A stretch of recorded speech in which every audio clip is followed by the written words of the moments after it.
G'day guys, and welcome to another YouTube lesson. We're looking at marketing and the subtopic is strategies. We're going to be looking at the first of the traditional four P's, and that's the product. And kids often think of marketing, as we've mentioned before, about advertising. Well, that's one component of promotion. Students often think that is marketing, and it's certainly not. It's a little part of it. The actual creation of the product, be it a good and or service, if anything, is more important than that or on par with that too. All right, so products. That's the first of those traditional four P's. When we look at the new three P's in a few lessons' time, they're service-based P's. So the product, the good and or the service is the syllabus dot point we're looking at today. Now this includes the branding, the packaging, and the physical product itself. Now remember back to strategies. What are they? Strategies are things that a marketing team can do to increase sales, profits, and that key thing, increase market share. One key strategy for marketing is to improve the actual product, whether it be a tangible good or improve an intangible service. Now, the term product, you may or may not know, but it refers to a good and or a service. It can be either of those or a combination of the two. If you make a sweet as, really good product, then that in itself will be likely to increase sales. There is a mix of marketing strategies you need to have to accompany that, but it's a good start.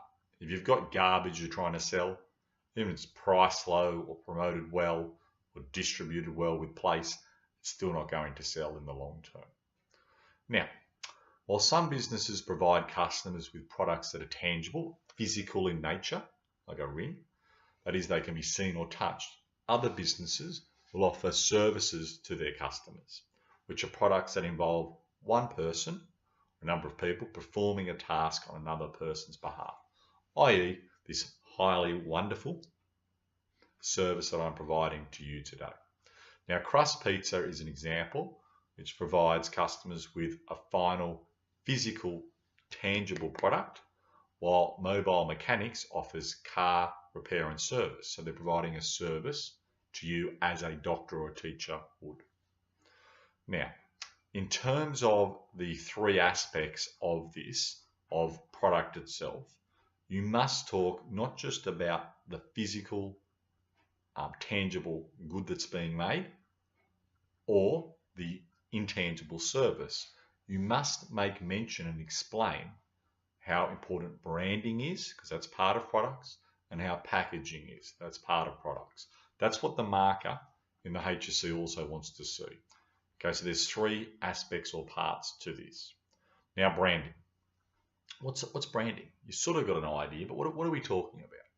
Branding refers to the reputation that a business or product has developed over a period of time.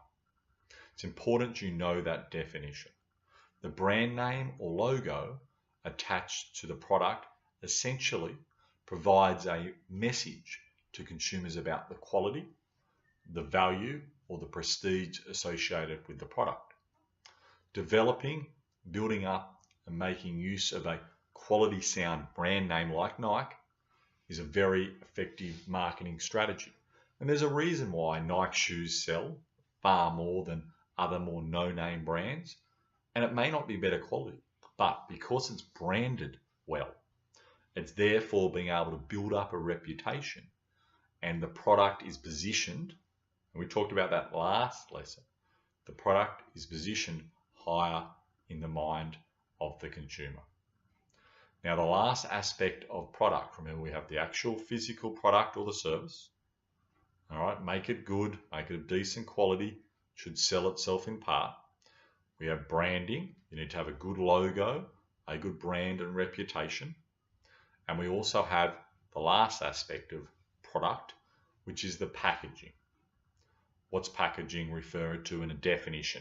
Again, we kind of know these things, but the trick with marketing is to not have wishy-washy answers, to make sure your responses are very clinical and they're from the textbook and they're from the syllabus. So packaging refers to the physical appearance of the good. That is, how a good appears when it's presented for sale. While packaging has little or no impact on how the product will be used by the consumer, i.e. it's usually chucked in the bin, it's very important in terms of the product because it's often the first image of the product that the customer will see and the last one that they will see before they purchase the product. Therefore, that image needs to be effective and positive. If a business uses effective packaging, it makes the product look better. It's the icing on the top, and therefore customers are more likely to purchase that product. Well, just think about it. You've got two very similar products, and one of them, is pretty much in a brown paper bag, just wrapped. The other one's nice, clear plastic. You can see the quality computer or phone or whatever it may well be. Now, the price is similar. The product itself is similar, and so on. Which would you buy as a customer? And I think we know it would be the latter. It's one that has that clear, classy, professional looking packaging. All right, almost done. Just a quick recap of this strategy. The product is one of those traditional 4 Ps. All right, it includes the physical or the intangible good and or service, that actual product. It also includes the branding and it includes the packaging as well.